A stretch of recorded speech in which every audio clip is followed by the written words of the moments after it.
Hello everyone, আসসালামু আলাইকুম।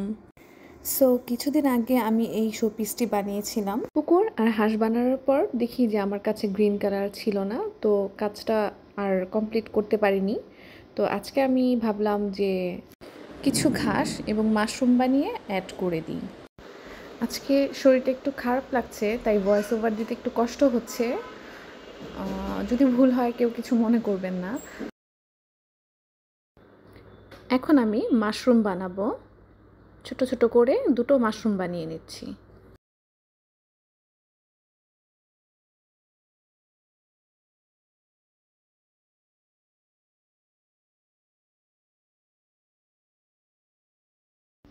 হয়ে গেল আমার মাশরুম বানানো।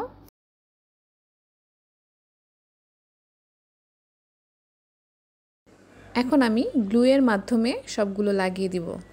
যেহেতু এটা অনেক আগে বানানো হয়েছিল, তো একদম শুকিয়ে গেছে, সো বসানো যাচ্ছিল না, তাই গ্লু বসিয়ে সবগুলো এখন বসিয়ে দিব।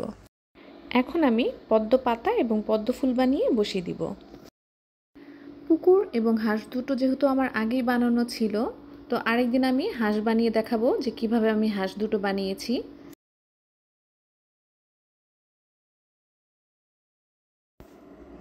কেমন হয়েছে আমার শোপিসটি অবশ্যই কমেন্ট করে জানাবেন। ধন্যবাদ।